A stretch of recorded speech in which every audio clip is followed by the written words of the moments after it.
एक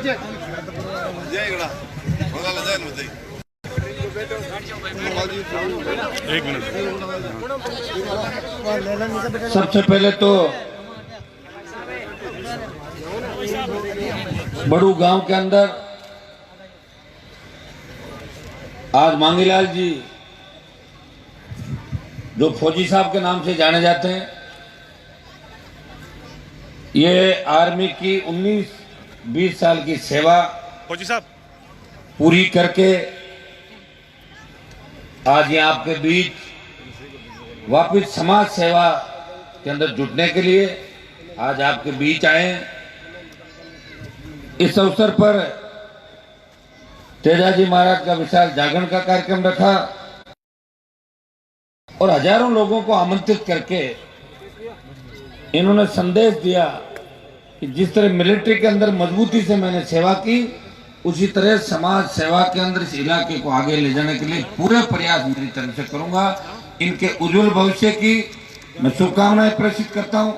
जिस तरह मजबूती के साथ ये मिलिट्री में रहते हुए भी हनुमान बेनीवाल की रैलियों में भाग लेते थे, उसी तरह की मजबूती आपको अब और आगे दिखानी है और सबको साथ लेके चलना है। एक चूंकि पंचायत, इस अवसर पर मैं एक ही संदेश दूंगा कि पंचायत चुनाव के अंदर उसमें लड़े, गुटों में बंटे, आप बंटे नहीं, बनता था। और मुंडवा तो नागौर जिले में सबसे ज्यादा आपसी झगड़े जाट समाज के अंदर, जो हमारा कुचामन का, डीनवाड़ा का, ये जो चुनाव इस 15 तारीख वाले निश्चित रूप से भाइयों को कि गुटों में अगर बंट गए तो मिशन 23 कभी पूरा नहीं होगा। इस चीज का आपको विशेष रूप से ध्यान रखना। ये मैं छोटा संदेश आपको दूंगा। आज मुझे आपने आमंत्रित किया, कल मैं दिल्ली था, इतना टेलीफोन किए प्रोफेसर से, सब जगह से आपने कि हनुमान जी आपको आना ही है। इसलिए मैं जो मेरे 7 तारीख के पहले के कार्यक्रम थे उनको रद्द किया और आप सबके बीच, क्योंकि प्रोफेसर से बहुत बड़ा नाता रिश्ता भी है। ये मंच पे यहाँ उपस्थित हमारे लच्छाराम जी बराड़ा, जो कांग्रेस के बहुत सीनियर नेता, पूर्व प्रधान, विधायक बनने से मात्र 2000 वोटों के पीछे रह गए थे। भाई गिरधारी लाल जी मुंदरिया भी यहाँ बैठे हैं, जो नौजवानों के नेता है। स्पर्धा चौधरी जो आरएलपी की हमारी महिला मोर्चा की प्रदेश अध्यक्ष है। चीफ मैनेजर साहब अर्जुन जी, फौजी साहब और सम्मानित जितने भी सरपंचगण और आरएलपी के हमारे प्रदेश कार्यकारिणी के जितने भी मेंबर है इस इलाके से, प्रोफेसर मकराना के, सबको मैं धन्यवाद इस बात का भी दूंगा कि यहाँ अब जब लोकसभा का चुनाव था तब आपने कोई कांग्रेस, आरएलपी, बीजेपी नहीं देखी, आपने हनुमान बेनीवाल को देखा और इतना मतदान करके मुझे ये तो उम्मीद थी कि प्रोफेसर में मैं 20,000 से ज्यादा वोटों जीतूंगा। लेकिन जब रिजल्ट आए, चौंकाने वाले रिजल्ट आए, नावा को भी प्रोफेसर ने पीछे छोड़ के 40,000 की बढ़त हनुमान बेनीवाल को दिला के और 22-40 फिल्म को रिलीज किया प्रोफेसर ने। इसके लिए हृदय से मैं आप सबका आभार प्रकट करता हूँ। आप चिंता नहीं करें, आपने भाई जी को तो साथ भेज दिया और मुझे भी वहां दिल्ली भेज दिया, पास में ही हूं मैं, चिंता मत करो। अब कोई दिक्कत आने वाली बात नहीं। पहले कोई आ गई तो उसका तो मुझे नहीं पता कोई जीवन के अंदर। तो भाइयों, प्रोफेसर की जो बढ़त थी, आपका बहुत बड़ा ऋण मेरे ऊपर है। मैं गांव गांव आपके बीच नहीं आ पाया। मैंने कहा भी था कि जैसे भी चुनाव होंगे एक बार धन्यवाद देने के लिए हर पंचायत मुख्यालय के ऊपर जाएंगे।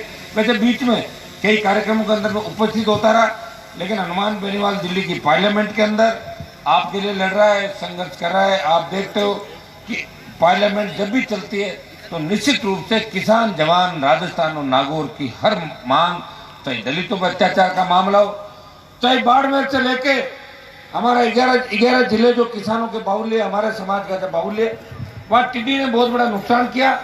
पहली बार हिंदुस्तान की सरकार को टिड्डी पे मुआवजा देने के लिए राजी किया।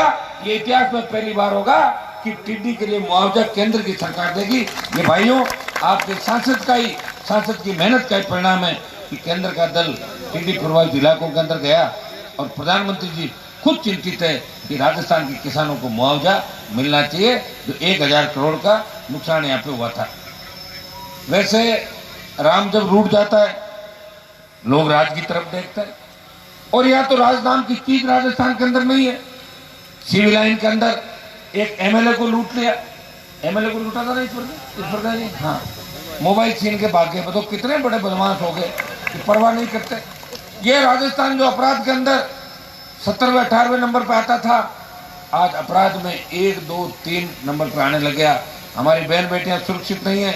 हम ऐसा राजस्थान चाहते हैं, रात को 12 बजे भी हमारी बहन अगर सड़क पर अकेली निकले, हमारी बेटी अकेली निकले, तो उससे पता करके घर पहुंचाई बेटी आप किसकी हो।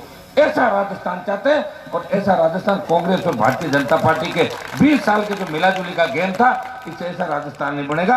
आपको राष्ट्रीय लोकतांत्रिक पार्टी को और क्षेत्रीय पार्टी को सत्ता के अंदर लाना होगा। और भाइयों, सत्ता में कौन लाएगा? आप लोग लाओगे। मैंने इस बार आप सबका ध्यान रखा। आपने कहा परबसर के अंदर कि हनुमान जी कैंडिडेट खड़ा मत करो, नहीं किया मैंने। ऐसे 25-30 जगह होगी राजस्थान के अंदर जहां मैंने उम्मीदवार नहीं लड़ाए। अगर मैं सब जगह उम्मीदवार लड़ाता तो मेरा वोट परसेंटेज बढ़ जाता और बोतल का चिन्ह मेरा नहीं छिनता। मैंने टायर लेना मंजूर किया, लेकिन आपके जो भी सपने थे उनको चकनाचूर नहीं किया। और नागौर के अंदर पहली बार 8 किसान के बेटे और 2 दलित महिलाएं, 2 तो दलितों की बेटियां और 8 किसान के बेटे पहली बार 52 से लेकर आज तक नागौर में जीते क्या? उससे पहले 52 से लेकर आज तक ये बेटे मंच पे पूछ लो। बड़े बड़े नेता होंगे, खूब झूठ बोला होगा, फर्जीवाड़ा भी किया होगा कि मैं यहाँ टेबल फेंक दी, कुर्सियां फेंक दी। नहीं तो लोकसभा में किसी ने कुर्सी फेंकी और न विधानसभा में फेंकी। ये तो लोकसभा और विधानसभा का निलंबन और नागौर का मान अगर सम्मान किसी ने बढ़ाया और देश के हर एमपी को नागौर जिला याद दिलाया, तो तेजाजी के भक्त हनुमान बेनीवाल ने नागौर जिला पूरे देश को याद दिला दिया। और भाइयों, विश्वास दिलाता हूं आपको कि आज देश जिन परिस्थितियों से गुजर रहा है, थोड़ी तकलीफें हमें भी होगी। हमने प्रधानमंत्री जी को कहा कि 370 सीए जो भी आप लाए हो, हम उसमें आपके साथ हैं, लेकिन प्रधानमंत्री जी हमें जवान और किसान का भी ध्यान देना होगा।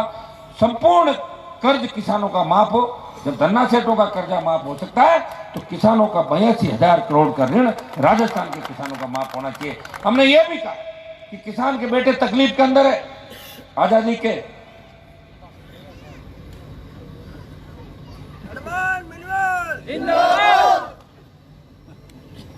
आजादी के 70 साल बाद, डिग्री लेने के बाद रोजगार की कोई गारंटी नहीं। हमारी बेटियां डिग्री लेने के बाद आंदोलन कर रही है। थोड़े दिनों पहले कांग्रेस कार्यालय पे बेटियों का बहुत बड़ा प्रदर्शन था। उस दिन पप्पू की जयपुर के अंदर सभा होने वाली थी। दूसरे दिन तब राजस्थान की पुलिस ने, जयपुर के कमिश्नरेट ने बेटियों पे लाठीचार्ज किया और प्रदेश कांग्रेस कार्यालय के सामने बैठने नहीं दिया कि पप्पू आ रहा है, इधर सब गांव भाग जाओ, पप्पू को अच्छा दिखना चाहिए। भाइयों, जब बेटे बेटियां सुरक्षित नहीं, चंबल का डाकू जगन गुजर महिलाओं को निर्वस्त्र करके घुमाया, गुजर समाज की महिलाओं को कोई नहीं बोला। मैंने लोकसभा के अंदर मामला उठाया कि जगन गुजर का एनकाउंटर हो जाना चाहिए, और 3 दिन बाद जगन डरा और सरेंडर हो गया। ये तो हनुमान बेनीवाल की हुकार और इसके अंदर बोल के अंदर इतना दम है कि सरकारें हिल जाती है। हमारे सरकारों के अंदर जो भी लोग बैठे, चाहे कांग्रेस के अंदर हमारे किसान के बेटे होंगे, भारतीय जनता पार्टी के अंदर भी होंगे, लेकिन वो 1 नंबर की लड़ाई कभी किसी ने नहीं लड़ी। नंबर 3, 4 और 5 की लड़ाई लड़ता है, और 2 नंबर की लड़ाई भी उन्होंने नहीं लड़ी। इसलिए भाइयों, मैंने तो आपके लिए प्रयास किया। पिछले 20 साल मंत्री पदों को ठोकर मारी। मेरा कोई वसुंधरा से जमीन का झगड़ा नहीं था, या मैंने कोई वसुंधरा का तलाक नहीं कराया था। झगड़ा तो इस बात का था कि हनुमान बेनीवाल अपने पिताजी की सीट पे चुनाव लड़ेगा, और लड़ा मुंडवा से, हार गया थोड़े से वोटों से, लेकिन फिर भारतीय जनता पार्टी से विधायक बना और ठोकर मारी भारतीय जनता पार्टी को कि वसुंधरा भ्रष्टाचार की देवी है, मैं इसके साथ नहीं रहूंगा। ठोकर मार के अलग चलता रहा। तो उस समय कई लोगों ने कहा होगा कि हनुमान मंत्री बन जाता, क्यों छोड़ा वसुंधरा जी को? गुलाम प्रवृत्ति के लोग गुलामी की बात करते हैं और मजबूत लोग मजबूती की बात करते हैं। मुझे राजस्थान के तेजा भक्तों पे भरोसा था, मुझे राजस्थान के दलित भाइयों पे भरोसा था, मुझे राजस्थान के ओबीसी और 36 कौम के भाइयों पे भरोसा था कि हनुमान इनके लिए लड़ेगा, राजस्थान को विकसित राज्य बनाएगा, और मेरी कौम और किसान का भला करने के लिए मैं प्रयास करूंगा। इसलिए भाइयों, 3 में भी सीट बदलता तो मंत्री बन जाता। मैंने कहा नहीं, और 8 में जब आ गया, 8 में कांग्रेस पार्टी मुझे लड़ाना चाहती थी, नहीं लड़ा। 3, 8, 13, 18 और 19, और जब अब की बार लोकसभा का चुनाव था तब आपने देखा होगा कि सीएम ने नागौर की सभा में कहा कि हनुमान को कैबिनेट का मंत्री बना रहा था, लेकिन वो अमित शाह के झांसे में आ गया, ये अशोक गहलोत ने कहा था। मैंने मंत्री पद को ठोकर मारी, मैंने कहा नागौर का सांसद ऐसा होना चाहिए जो दिल्ली अगर कोई जाए तो नागौर की मजाक नहीं उड़ाए। तो ज्योति मिर्जा पहले एमपी थी, दिल्ली में लोग चले जाते थे मिलने के लिए। एक बार मकराना के मेरे साथी मुझे मिले कि साहब हमने बहुत वोट दिए 2008-9 के अंदर, और ये सही है कि 2009 के अंदर ज्योति मिर्जा मेरे और रूपाराम जी डूडी के पैर छू के लोकसभा के अंदर पहुंच गई थी उस समय।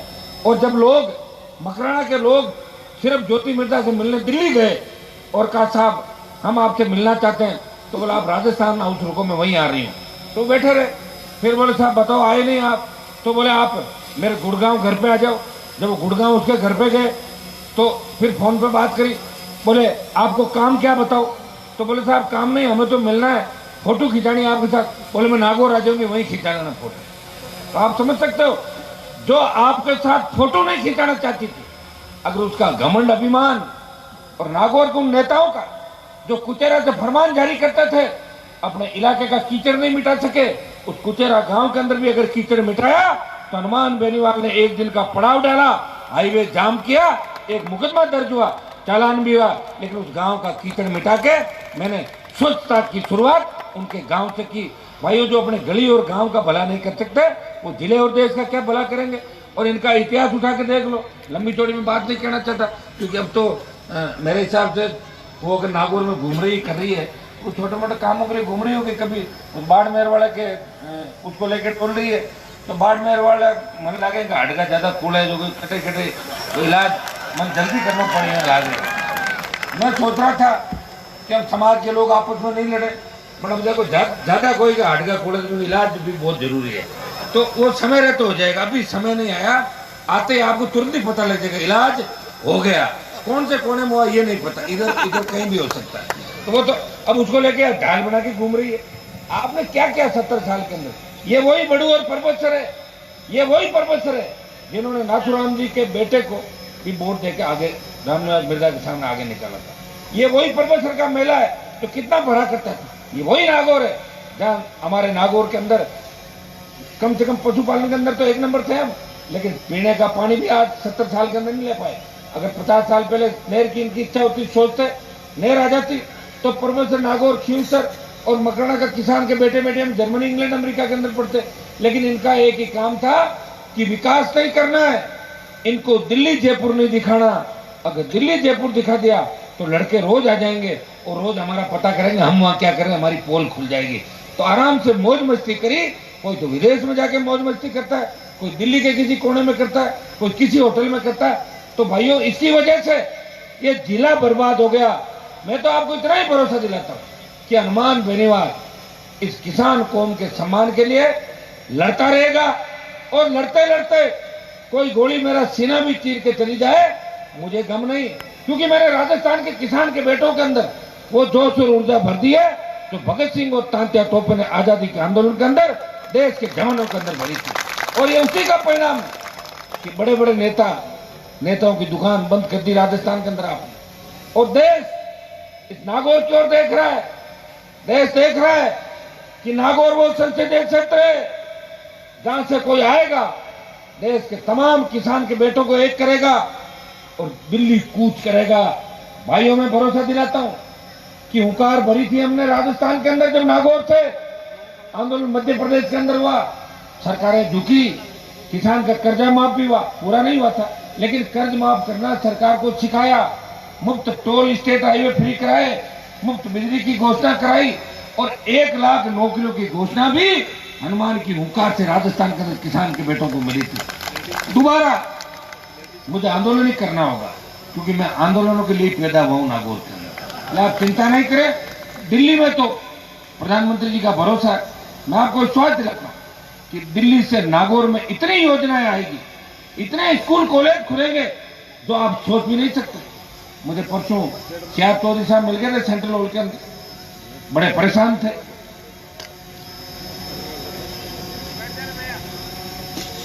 शायद जो राज्यसभा के अंदर जाना चाहते होंगे।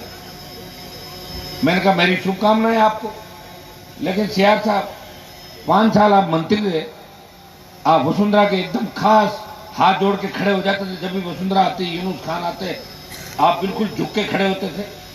5 साल के अंदर आप चाहते तो प्रोफेसर जहां आप सबसे ज्यादा प्रोफेसर नामा के अंदर जाते थे, एक सेंट्रल स्कूल यहां भी खुलवा देते, एक डीरवाना लाडनू में खुलवा देते, एक नागौर में और खुलवा देते। आपने 5 साल अपना टाइम पास किया। दिल्ली का एक पैसा भी नागौर की धरती पे नहीं लगा और एक भी न तो नई ट्रेन चली और न कोई हवाई अड्डे का विस्तार हुआ नागौर के अंदर, न मिलिट्री का स्कूल खुला और न नमक उद्योग बढ़ा और न मकराना के मार्बल उद्योग को पहचान मिली। तो मैंने कहा 5 साल आप मंत्री रह के भी नहीं कर सके। मैं तो शुभकामनाएं देता हूं कि आप राज्यसभा में आ जाओ, हो सकता है कि उस समय नहीं करके अब आप कर दो।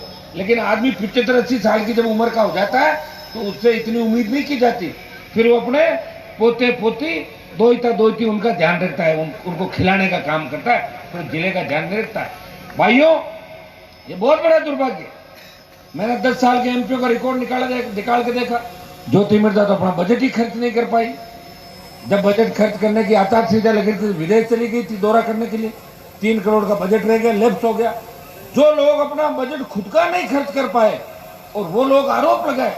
आज मैं पढ़ रहा था कि हनुमान जी महिलाओं के लिए, अरे मैंने तो लोकसभा के अंदर अगर पूरा भाषण सुना कांग्रेस वालों ने, तो मैंने तो इतना सा कहा था कि इटली के अंदर से चीन के बाद सबसे ज्यादा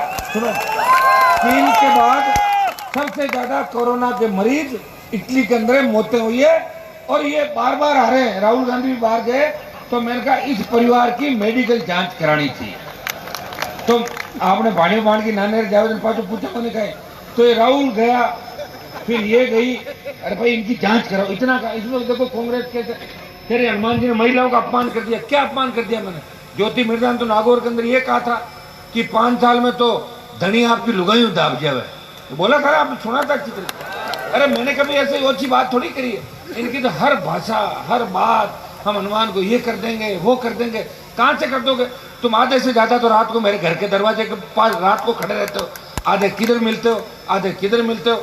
और तुम्हें भी ज्योति जी ये लोकसभा दिखाई ना, तुम्हारी पारिवारिक परिस्थिति क्या थी, सारी बातें मैंने कहना नहीं चाहता, माताएं मैंने बैठी है।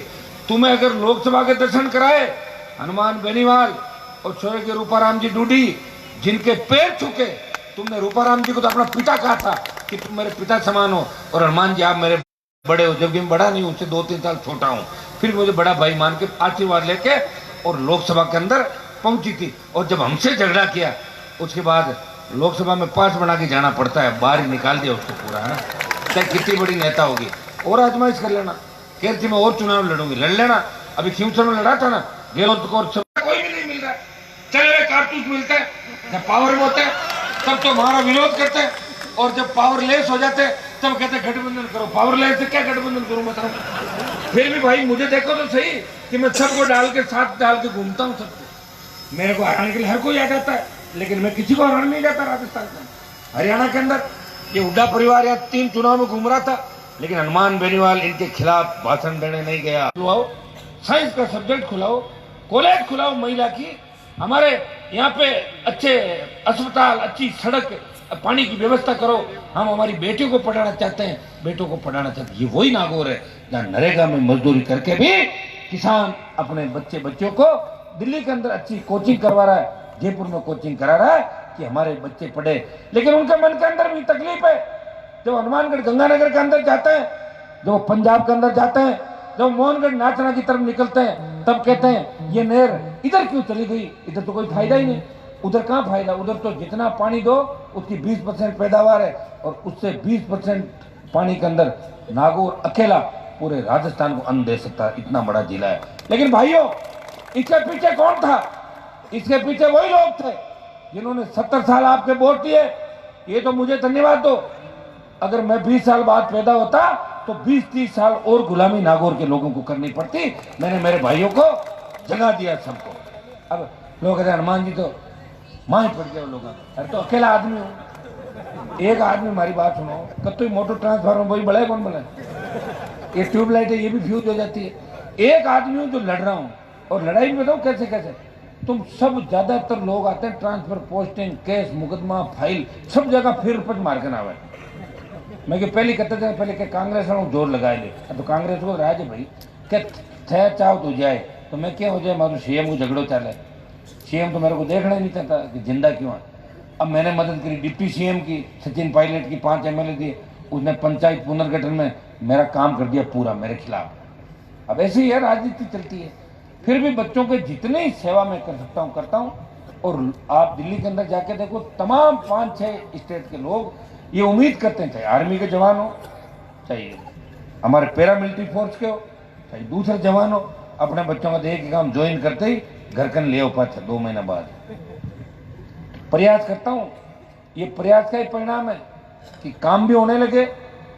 काम तो अब आगे आगे देखना, भी 6 महीने के अंदर तो कई दूसरे काम भी तो करने थे ना, वो भी कर रहे हैं, लेकिन काम भी होंगे।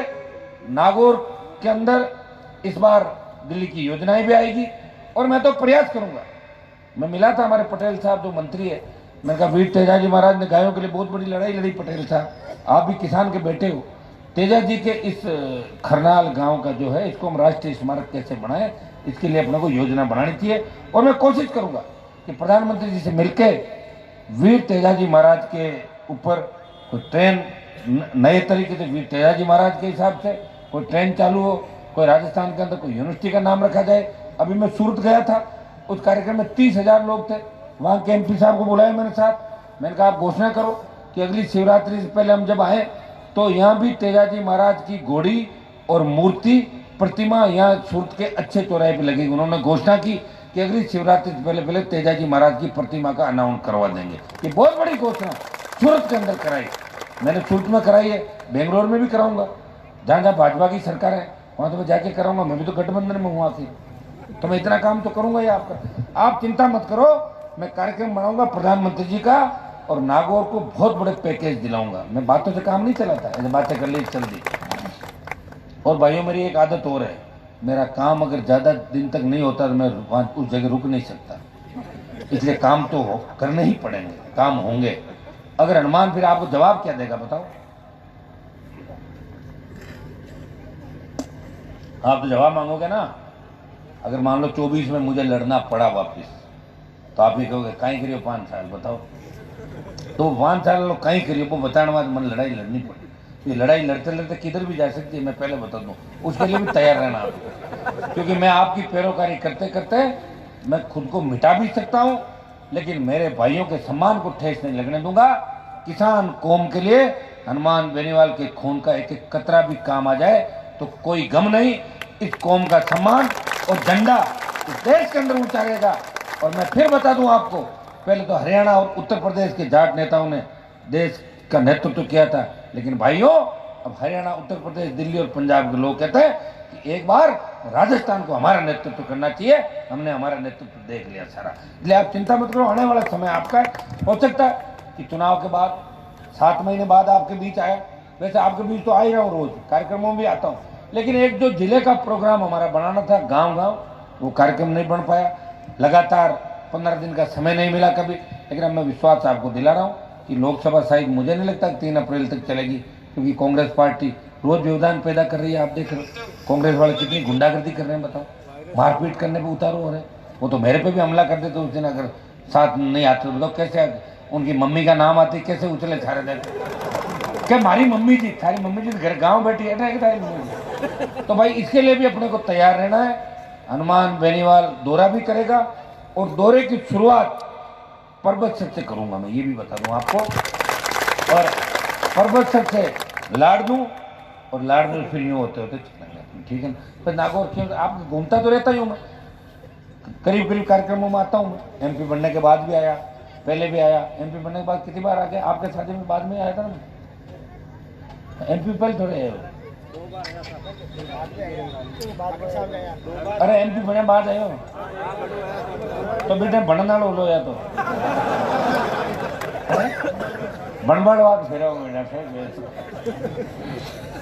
अब नेताजी मिलन आए थे कौन चाहिए MP होना में घर आ गया सेठ जी के बजाय अब लाडली कुछ तो क्या आप इतना प्यार करते हो मेरे से कि मैं रोजाना यही घूमूं आप लोगों को। तो अब देखो राजस्थान को भी संभालना है और देश में भी नागौर की मजबूती लानी। हो सकता है कि कई कार्यक्रमों के अंदर मैं नहीं आ पाऊँ, बच्चे जिद कर लेते हैं कि थे आओ तो नहीं तो मैं बेंद कौन बनूँ घोड़ी कौन चढ़ूँ। अब बात थोड़ी है भाई। देखो मैं कोशिश कर लूँगा, लेकिन हमारे भरोसे कोई कुंवारा रह जो, मैं पहले बता दूँ। और यहाँ पर 2-3 दिन को रखी जो अगला भी तैयार रहे बेचारा कि बारात लेट हो जाए। तो ऐसी जिद मत करो कोई, जिससे हो सकता है मैं नहीं पहुँच पाऊँ। वैसे कोशिश करता हूँ, प्रयास करता हूँ। अकेला आदमी हूँ, बहुत बड़ा राजस्थान है, बहुत बड़ा देश है, अपने को इस बात पर विचार करना। लेकिन नहीं आए तो अगले प्रोग्राम आ जाऊँ, उसके लिए तैयार हो। तो कई लड़के कहते हैं कि आगे कोना कोई प्रोग्राम है तो एक क्यों बेन बन को आओ तो आओ। तो मैं तो सवामणी कर ली जाए मैं आ जाऊँ, थारा बेटो भी टाइम आ जाऊँ मन। तो भाइयों इस बात का अपने को विशेष ध्यान रखना। और मैं माताओं बहनों को ये कहना चाहूँगा कि जिस हिसाब से राजस्थान में आप हमारा साथ दे रही हो, शेखावाटी की रैली थी सीकर की, तो एक जगह हम गए तो माताओं बहनों ने कहा कि भाया तो आदमी ठीक है, थन बोर घना ही देखे बट तू धोखो मत दीजिए दूजा नहीं ताणदा। बाप खाने धोखो ही धोखो देता रहे, तो ये हकीकत है, ये उनकी पीड़ा। में ये भी कोई आया होगा धोखा देकर भाग जाएगा, क्योंकि काम ही रहा अपने लोग। 60 साल तक धोखा ही तो दिया है इस राजस्थान को, समाज को, किसान को। लेकिन हमारी माताओं बहनों ने इस बार जब खींवसर का चुनाव था तब थोड़ी तकलीफ पड़ी, लोड आ गया था। पूरी सरकार थी सामने, सरकार तो दोनों हाथों से पैसा भी बहा रही थी, हर जाति का एमएलए मंत्री पूरे देश के ला दिए। क्योंकि अशोक गहलोत के बेटे को हरा के जो मैंने उसको दर्द दिया था, वो दर्द छलक रहा था उसका कि मैं हनुमान के भाई को हरा लूं। पूरी ताकत लगाई उसने। और ये चले हुए कारतूस नागौर के सारे वहीं डरा डाल के बैठे रहते। तब कई लोग सरकार के झांसे में आ गए, कई मेरे साथ वाले कहने लगे आपने ठीक है राज है हनुमान जी तो वोट देवा यहाँ आपको भाई है कहीं फर्क पड़ेगा, आप हरिंदर जी बूढ़ा आन दे दो। लेकिन माताओं बहनों ने कहा कि अगर हनुमान का भाई हार गया तो फल का दूजा घर ही खाई जो तो कौन खान जाना। तो बेचारा डरता वोट दे दिया मन, ज्यादातर कोई गड़बड़ करना 1000-2000 रुपये भी सही जगह आएगा लास्ट में। तो ये माताओं बहनों का बहुत बड़ा योगदान है। ये राजस्थान बहुत लेट लड़ रहा है ये लड़ाई, हमसे आगे उत्तर प्रदेश, बिहार, तमाम 25 राज्य निकल गए जहां क्षेत्रीय पार्टियां बनी, अपनी सरकारें बनाई।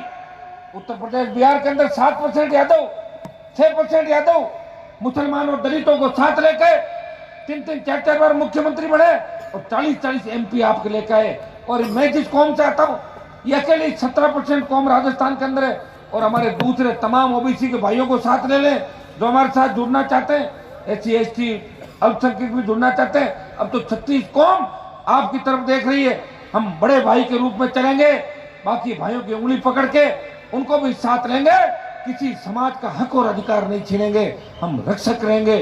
भाइयों पुरानी बात चला करती थी कि एक बस के अंदर अगर 50 सवारी है और उसमें अगर एक जाट है और या एक सरदार है तो बस के 49 लोग ये सोचते थे कि हम सुरक्षित है, जाट बस के आगे बैठा है वो तकलीफ नहीं आने देगा। इस तरह हमें वापस ये काम करना होगा। तो ये वापस काम कैसे करोगे? आपको मैं ये नहीं कह रहा हूँ कोई जोश के अंदर भाषण छोड़कर अभी बंदूक उठा के चल दो, ऐसा कुछ भी नहीं करना। हमें दूसरी जातियों का भरोसा जीतना है और भरोसा आप जीतोगे। मैं नौजवानों को कहना चाहूँगा सोशल मीडिया के माध्यम से भी आप मजबूती से लगे हुए। आज मुझे कोई कह रहा था कि उसके फॉलोवर 9 लाख हो गए, उसके 13, उसके 80 हो गए। मैंने कहा अपने तो अपने आप ही हो रहे हैं, अपन थोड़ी बढ़ा रहे हैं, अपन तो कोई पैसे से तो कर नहीं रहे। बच्चे खुद ही करते हैं, खुद ही। मुझे कई MP पूछते हैं कि आपका सोशल मीडिया कौन देखता है? मैंने कहा तेजाजी महाराज और भगवान देखता है, मेरे पास तो कुछ कहाँ से देखता हूँ, टाइम ही नहीं मिलता। तो बच्चे खुद ही करते हैं। ये बहुत बड़ी बात है कि आप मन से मेरा साथ दे रहे हो और मैं भरोसा दिलाता हूँ कि भगवान की कृपा इसीलिए मेरे ऊपर है कि 2 चपाती सुबह, 2 चपाती शाम को, दाल दलिया खाने वाला आदमी पूरी ताकत के साथ, मजबूती के साथ इस राजस्थान के कई चक्कर लगा दिए पूरे राजस्थान के। और अब भी प्रयास करूंगा कि अब जो बड़ा आंदोलन हम करेंगे, 35 रुपये बेरोजगारी भत्ता, 4 लाख खाली पद, मुफ्त बिजली। मुफ्त बिजली की बात इसलिए करें, कई लोग कह रहे हैं मुफ्त बिजली कैसे होगी? ऐसे होगी कि दिल्ली में केजरीवाल के वहाँ बिजली का उत्पादन नहीं हो रहा है, फिर भी कर दी बिजली फ्री। तो भाई राजस्थान में तो बिजली उत्पादन के अंदर हम 1, 2, 3 नंबर पर जा रहे हैं। इतनी बिजली उत्पादन होगा कि आत्मनिर्भर हो जाएंगे, बिजली का निर्यात करेंगे। तो राजस्थान में फ्री बिजली होनी चाहिए किसानों को, और ज्यादा कोई रेवेन्यू नहीं लगेगा। 7-8 हजार करोड़ का अतिरिक्त रेवेन्यू लगेगा। उतना तो राजस्थान की सरकार दारू से 20,000 करोड़ रुपए कमाती, साल के 20,000 करोड़। ये किसानों की फ्री बिजली होनी चाहिए, घरेलू उपभोक्ताओं को आधी दर पर बिजली मिले, टोल मुक्त हो, रोड टैक्स देते हैं, सेस का पेट्रोल डीजल पे आप अतिरिक्त पैसा लेके हमसे लेते हो, तो फिर टोल किस बात का टोल है? टोल के लिए भी लोकसभा में मामला उठाया। कांग्रेस के लोग कहते थे कि हनुमान अब लोकसभा में चला गया, टोल को भूल गया, उनको पता नहीं, वो टीवी नहीं देखते। लोकसभा टीवी देखो मेरे भाइयों, कि मैं टोल माफी की बात भी करता हूं, और आपकी मम्मी को भी अगर किसी ने याद दिलाया तो हनुमान नहीं दिलाया आपकी मम्मी को, ठीक है। तो ये तो आप देखा करो, हनुमान पहले राजस्थान में लोकसभा टीवी कोई देखता था क्या? अब रोज देखते ना, आप देखे हनुमान जी वहां तो क्या बोलेंगे, अच्छा ही बोलूंगा आपके लिए। और परसों भी कोई गलत नहीं बोला, मेडिकल जांच की बात करी थी, क्या गलत है बता? अभी आप मेरी जांच की मांग करते तो हनुमान जी आप चेकअप कराओ। अभी आज मैंने पढ़ा अखबार में कि कई एमएलए एमपी ने जांच करा ली और करा। मैं तो कहना चाहूंगा गांधी फैमिली को, पूरी फैमिली को जांच करनी चाहिए। आधों का ननिहाल है, किसी का पियर है, तो भाई वहां अगर है तो निश्चित रूप से जांच करानी चाहिए, जिससे लोगों की शंका दूर हो जाए। हमें तो डर लग रहा है कहीं राहुल गांधी पार्लियामेंट में अगर हम बैठे रहे, कोई कोरोना आ गया तो कहां जाएंगे हम लोग? तो मैंने तो यही बात कही थी, इस बात को कितना बड़ा बतंगड़ बनाया बताओ कि हनुमान बेनीवाल ने ये बोल दिया, इसको सस्पेंड करो। मैंने कहा कर लो, कौन तुम्हारी हिम्मत है, नहीं बैठा हूँ। अब कर लेना, बुधवार को वापिस चलेगी। मैं तो अकेला व्यक्ति हूँ, लेकिन मैं सच्चाई के साथ हूँ, मैं सही हूँ आपको आगे बढ़ाने के लिए। जिससे इस पैकेज के लिए प्रधानमंत्री जी कई बार मिला और प्रधानमंत्री जी को इस बात के लिए राजी कर लिया। उन्होंने कहा हनुमान अगला जो हमारा वो होगा टारगेट, वो देश के जवान और किसान का कैसे भला हो, कैसे उनको रोजगार मिले और किसान को कैसे मजबूती मिले, अगला टारगेट किसान और जवान होगा। ये बात मैंने प्रधानमंत्री जी हामी भरवा ली। मेरे भाइयों, मैं को झूठे भाषण नहीं देता। लोग तो प्रधानमंत्री से मिलते ही नहीं दे रहे थे, अखबार में बयान देते कि मैं प्रधानमंत्री जी को पत्र लिखा। कौन पढ़ा? पत्र पढ़ाएंगे कोई? माने कहा कितना ही लोग लिखे, मैं तो 20% पढ़ूं पत्र, तो फोन पे हो जाता, बात हो जाती। मैंने उसको पत्र लिखा, वो पत्र कद बू की कहना डाक लो बिचे बाद में अखबार में देने की बात अलग है। लेकिन हमने कहा कि जो मिलकर प्रधानमंत्री से बात की वही आपको आके करना है। और मुझे पूरा भरोसा कि प्रधानमंत्री देश के किसान जवान के लिए चिंतित है। वो भी नीचे टूट के उन्होंने संघर्ष करके बहुत बड़े पद पे पहुंचे। और पप्पू में उनमें तुलना करें जब, तो आपको पता है पप्पू कितने नंबर पर जाता है। तो अपने को इस चीज का भी ध्यान रखना है। और भाइयों, मैं इतना ही भरोसा आपको दिलाता हूं कि मैं आपको धोखा नहीं दूंगा, मैं सत्ता में आने का मौका दूंगा और रोने से कोई राज नहीं देता। हेमाराम जी को देखा कल विधानसभा में क्या कह रहे थे, सीएम के कैंडिडेट थे हेमाराम जी, कि मां की तो चाले को नहीं, हकीकत है। इस बार गहलोत जिस तरह गिन गिन के बदले ले रहा है, हमारे लोगों को जिस तरह की तकलीफ दे रहा है, वो जाटों में भी ऐसे लोगों को छांट के रखता है जो हाथ जोड़ के खड़े रहे या उसके जूते चप्पल सैंडल उठाए उसके कप प्लेट धोए, ऐसे लोग उसको पसंद है। मर्द उसको पसंद नहीं है। ये तो शुरू से रहा है, इसलिए एक एक करके सबको मिटा दिया। और इसके झांसे में तो कोई नहीं आया। और वापिस अगर हमारे सारे नेताओं का बदला लिया और उसके बेटे को हरा के काम वो किया, तो हनुमान बेनीवाल ने किया, पूरा ऋण उतार दिया समाज का। तो समाज के लोगों को तो मुझे धन्यवाद देना चाहिए, उन लोगों को जिनके परिवारों को गहलोत ने बर्बाद किया। वो समझ ही नहीं रहे, वो मेरे खिलाफ भी भाषण देते ताकि अशोक जी राजी हो जाए। और राजी वो देता ही कहीं था अशोक जी। अशोक जी की कौन देने वास्ते, वो तो जनता देगी वोट। इनका चक्कर में ज्यादा चढ़ो तो फिर कोई बच्चा रहा तो अगला चुनाव साफ हो जाए सारा। तो इन बातों का सबका ध्यान रखना। कार्यक्रम तो फौजी साहब ने रिटायरमेंट के उपलक्ष्य में कराया, लेकिन चूंकि मैं आ गया तो मुझे थोड़ी राजनीतिक बात करनी भी जरूरी हो गई। मैं राजनीतिक बात नहीं करूंगा तो आप नर्वस हो जाओगे, लेकिन मैंने राजनीतिक बात भी की। और मुझे खुशी है कि सेठ जी भी हमारे बीच बैठे, तमाम लोग बैठे। और हम तो चाहते थे पिछली बार भी, उससे पिछली बार भी, लेकिन सब भाग्य की बातें होती है। एमएलए ये बनने वाले थे, टिकट आए, बन कोई गए, जिसके भाग्य में लिखा है उसी को मिलता है। सीपी जोशी अगर पिछली बार एक बोर्ड से नहीं आते तो मुख्यमंत्री बनते राजस्थान के। ये सब भाग्य की बात है। ये जो होता है ठीक होता है। मैं लड़ने के लिए पैदा हुआ हूँ, संघर्ष मुझे करना है। और मैं भरोसा दिलाता हूँ मेरे भाइयों, मैं सबको साथ लेके चलूंगा, 36 कौम को साथ लेके चलूंगा। नए राजस्थान का निर्माण करेंगे। आप सबके हितों पे कुठाराघात देश के अंदर नहीं होने देंगे, इतना भरोसा मुझे। अब मेरे भाषण से मुझे लग रहा है लंबा हो गया ना, इनको भी भूख लग गई, आपको भी खाने की जल्दी है। परबतसर के अंदर हमने घोषणा करी थी, परबतसर और कुचामन के बीच जहां भी 400 संख्या होनी चाहिए, कम से कम सेंट्रल स्कूल खुलाने के लिए 400 सेंट्रल के कर्मचारी, जहां भी उपयुक्त जगह होगी एक सेंट्रल स्कूल अपने यहाँ पे खुलाएंगे। ये मैंने पहले बकरा परबतसर लेके गया।